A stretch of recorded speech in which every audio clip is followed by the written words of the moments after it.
to Bedtime Stories with Meemaw. Tonight's story is called The Brave Little Steam Shovel. Sandy, the new little steam shovel, was all excited. Soon his coat of bright blue paint would be dry. Then he would be ready to leave the factory. While Sandy waited to go, he thought of what he would do after he went out into the big world. He would dig holes for cellars. He would help make swimming pools and playgrounds for children. He would help build fine new roads and parks. And he wouldn't work alone. He would work with a nice gang of men and machines. When Sandy's paint was dry, a big jolly man named Sam climbed into Sandy's cab and started his motor. Then he drove Sandy out of the factory. "Rrrr," said Sandy as he rolled down the highway.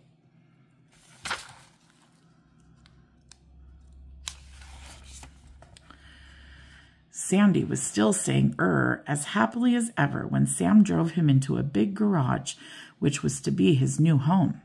Sandy looked around the garage. He saw that it was full of machines. There were 3 big fat trucks. There was a very big and very wise-looking old steam shovel.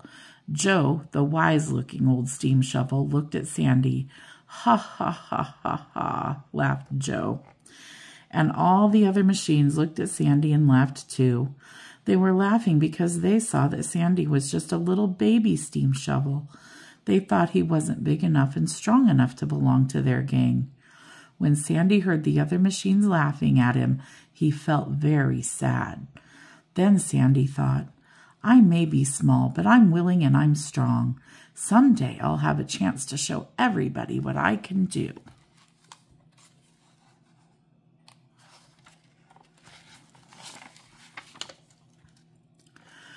Early the next morning, a dozen men came to the garage. They drove out all the machines except Joe, the big steam shovel. "We've got a nice job today," said Sam to Sandy.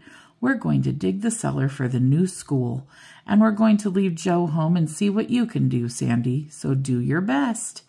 No machine ever was prouder or happier than Sandy was that morning as he went out on his first job.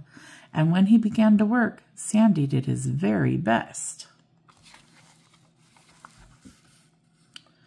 The men looked at Sandy and nodded.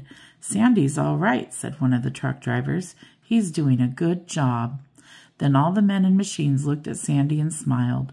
Just as Sandy was beginning to smile back, something happened. His bucket hit a big, hard rock. Over and over again, Sandy tried to pick up the big rock, but he couldn't do it. At last, Sam shook his head.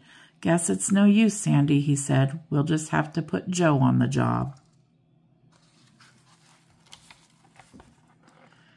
Sandy was very sad as Sam drove him back to the garage, and he was even more unhappy when he saw Sam drive Joe out.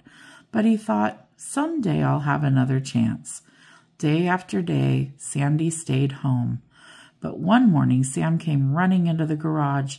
He ran right up to Sandy, jumped into his cab, and started his motor. "Sandy," said Sam, "we have a tough job to do.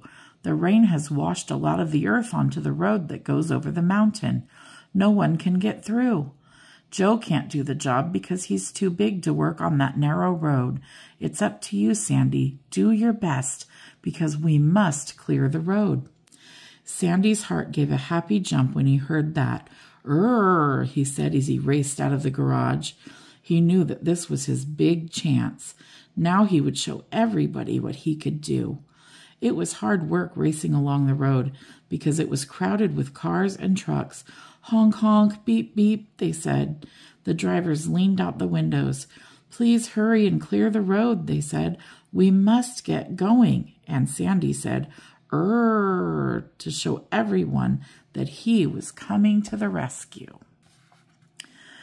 But when Sandy came to the spot where the earth had slid across the road, his heart sank. The pile of earth across the road was higher than Sandy, and there was so little room to work in. There was just the space between the steep slope of the mountain on one side and the edge of a high cliff on the other. Sandy went right to work. "Rrrr," said Sandy, picking up a bucket of the heavy, wet earth. He said, swinging his boom and dumping the earth over the edge of the cliff. Said Sandy, going back for more earth. And he said, dumping it. Honk, honk, beep, beep, said the cars. Please hurry, called the drivers.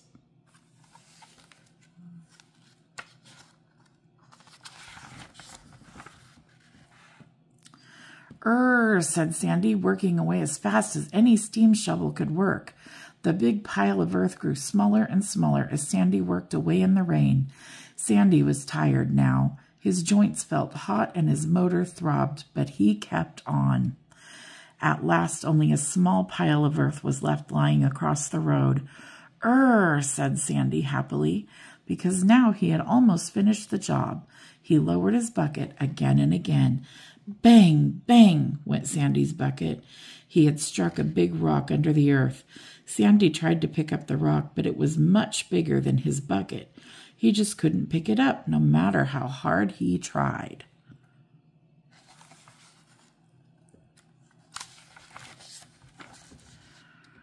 All right, Sandy, said Sam. Let's try to push the rock away. Sam pulled a lever, and up went Sandy's boom. He pushed against the rock, but the rock didn't budge. Grr, grr, grr, grr, grr, he said, pushing against the rock again with all his strength. His wheels spun on the slippery road, his motor roared, and his joints squeaked. But Sandy kept on pushing, and at last the rock moved. A little bit at first, and then faster and faster, until it went over the edge of the cliff into the woods below with a loud crash, bang. Good work, Sandy, shouted Sam.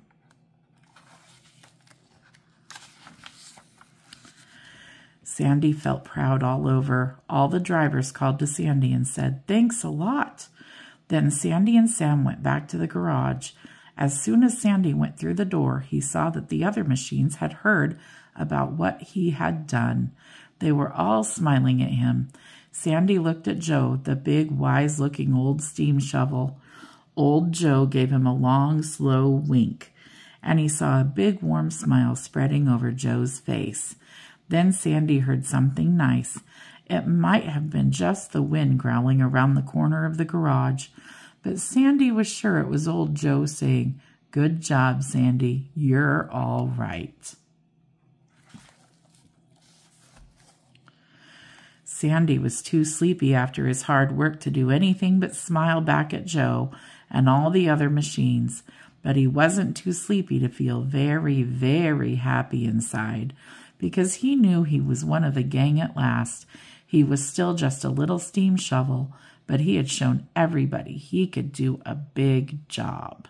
The end. I hope you enjoyed the story, The Brave Little Steam Shovel. Come back soon for more stories, and I pray that you have a wonderful, blessed night in Jesus' name. Until next time, bye for now.